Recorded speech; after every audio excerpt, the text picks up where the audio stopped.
Bonjour à tous et bonjour à toutes, je suis Manuela Ivano, je suis coach, thérapeute en thérapie comportementale, cognitive, émotionnelle, formatrice en soft skills et en compétences psychosociales.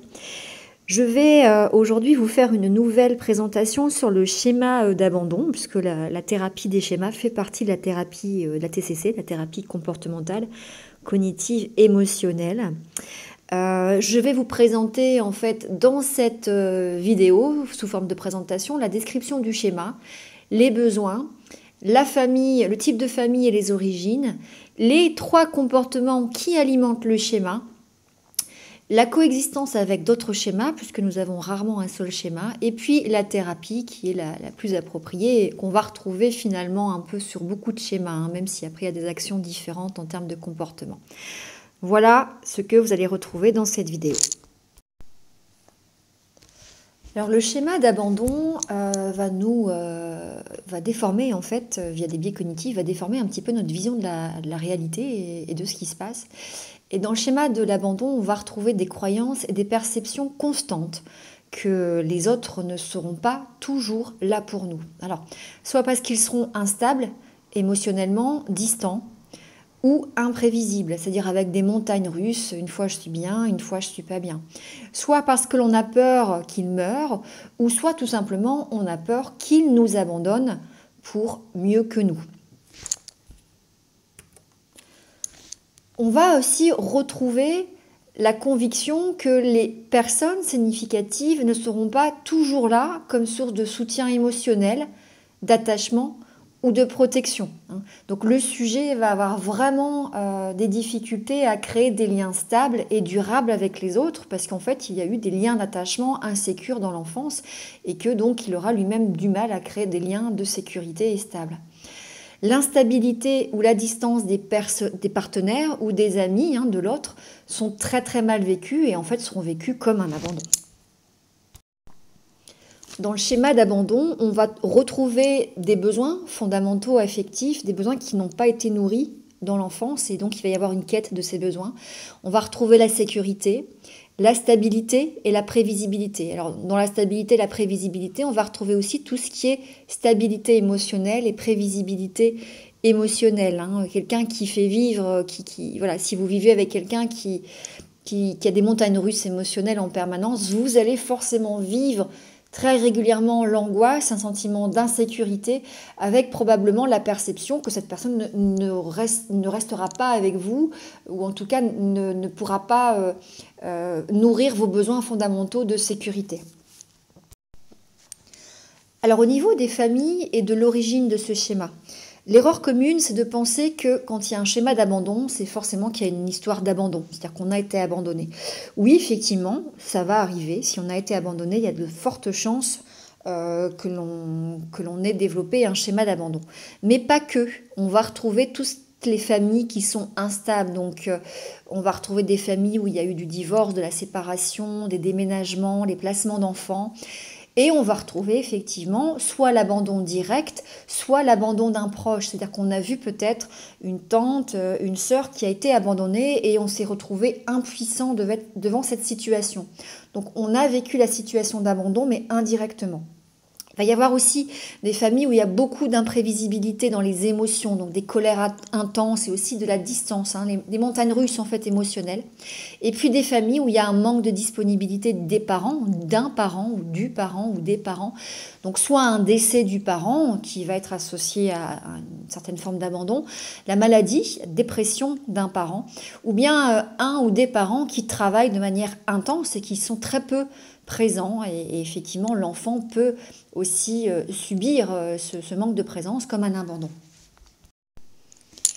Quels sont les comportements qui vont maintenir et alimenter son schéma? On va retrouver 3 grands comportements types qui sont les comportements qu'on retrouve dans la survie de l'homme. On retrouve les comportements de repli sur soi, on fait le mort, le comportement de fuite ou le comportement d'attaque ou de contre-attaque. Ce sont bien ces 3 comportements qui étaient déjà développés à l'époque des Cro-Magnons et qui nous ont permis de survivre à travers les civilisations. Ces comportements vont se traduire dans la thérapie des schémas par un comportement de reproduction du schéma ou de soumission au schéma, par un comportement d'évitement ou de fuite du schéma, ou par un comportement de compensation, c'est-à-dire je fais vraiment l'inverse de mon schéma. Alors quand on reproduit son schéma ou quand on est en soumission au schéma, on va reproduire quelque chose qu'on connaît déjà en fait, hein, soit parce qu'on a subi ce schéma, si on a été abandonné, si on a subi la distance, l'imprévisibilité d'un parent ou des parents, on va tout simplement reproduire ce que l'on connaît.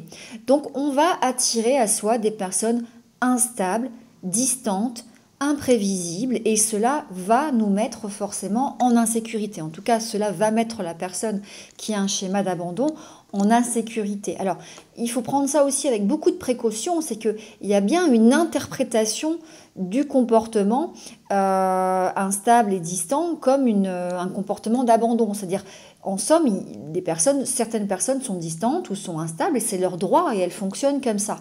Mais la personne qui a un schéma d'abandon va tout de suite traduire cela comme une volonté de l'abandonner en fait. Hein. Ces comportements-là d'instabilité, de distance sont très très angoissantes pour une personne qui a un schéma d'abandon.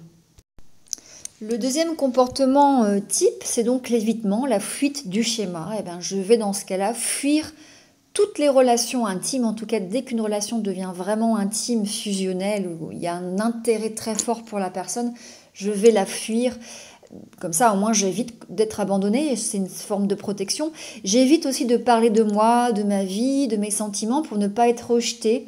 Je peux même aller jusqu'à développer une certaine forme d'anxiété sociale, hein. C'est-à-dire que je vais fuir les gens de peur de me révéler et donc d'être rejetée derrière. Alors, dans la compensation, on va vraiment faire l'inverse, tout l'inverse de notre schéma. On se retrouve là sur, en fait, c'est la contre-attaque, hein, c'est l'attaque et la contre-attaque. Hein.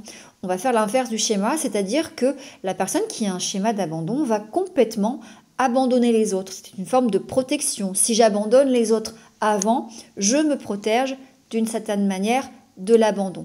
Et puis ces personnes, elles vont aussi avoir des comportements complètement excessifs, de comportements de réassurance, où elles vont demander en permanence à être réassurées, elles demandent d'amour, il va y avoir des comportements de jalousie, de possessivité, de contrôle, de questionnement. Et tous ces comportements excessifs vont amener l'autre finalement à prendre de la distance et à nous en vouloir, et quelque part nous rejeter. Donc avec ces comportements de compensation, on amène encore une fois l'autre à nous rejeter. Vous comprenez bien que les trois comportements, que ce soit la soumission, la fuite ou la compensation, amènent dans tous les cas à entretenir le schéma d'abandon. Si je suis dans l'entretien de mon schéma, eh ben je reste dans cette situation où je suis abandonnée. Si je fuis, comme je fuis, je ne rentre pas en relation, donc forcément je vis une certaine forme d'abandon.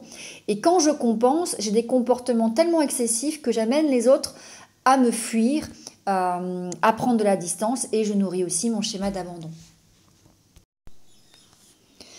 Alors, qu'est-ce qu'on va retrouver comme autre schéma avec ce schéma d'abandon, sachant que nous avons tous plusieurs schémas, on a rarement un seul schéma, et que toute la difficulté de la thérapie des schémas, c'est que les schémas s'imbriquent entre eux et ils vont coexister. Hein, et donc, il faut apprendre à savoir quel schéma va influencer notre schéma.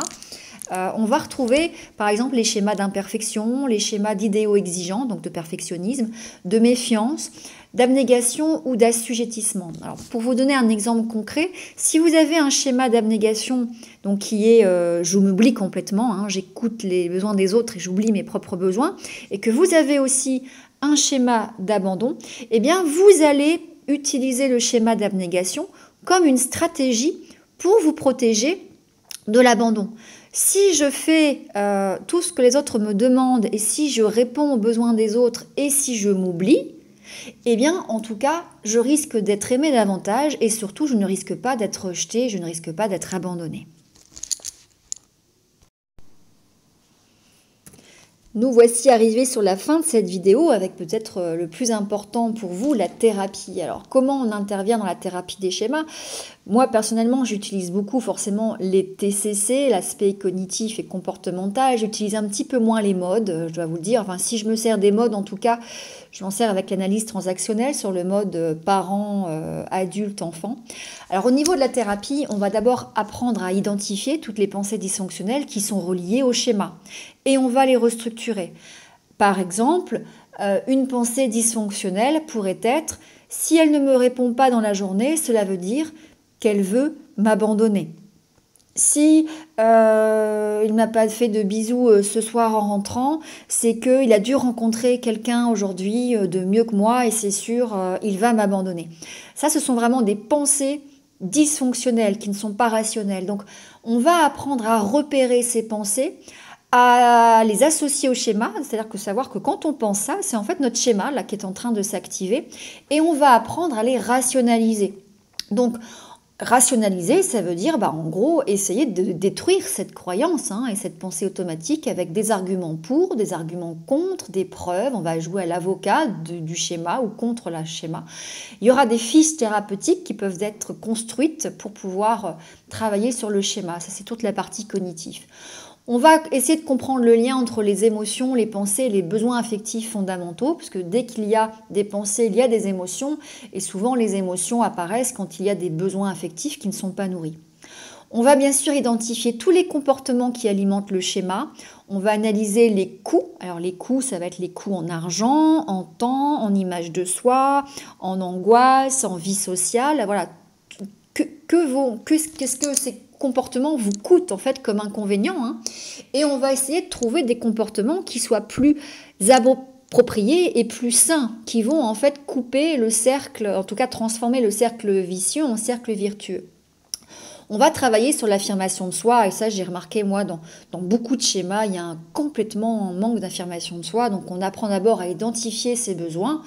Beaucoup de personnes ne savent pas ce dont ils ont besoin. Alors surtout les personnes qui ont des schémas d'abnégation, ils ne connaissent pas leurs valeurs, ils ne connaissent pas leurs besoins. Donc on travaille d'abord sur l'identification des besoins, on apprend à les verbaliser, et puis après comment nourrir mes besoins moi-même à l'aide de nouveaux comportements.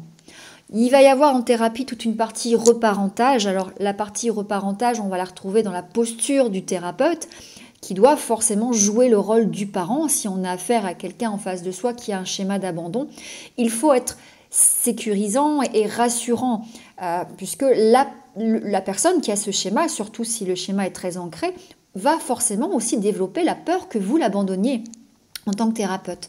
Et puis, il y a d'autres thérapies qui sont plus de l'ordre de la catharsis émotionnelle que moi, j'utilise aussi, plus rarement, parce que ça peut être violent, mais c'est aussi très très efficace. Ça m'est arrivé de l'utiliser même parfois dès la première séance, quand j'ai pu repérer très rapidement le schéma, et ça a fait, ça a été très très très efficace. La personne me dit, j'ai complètement réglé mon problème avec cette séance unique.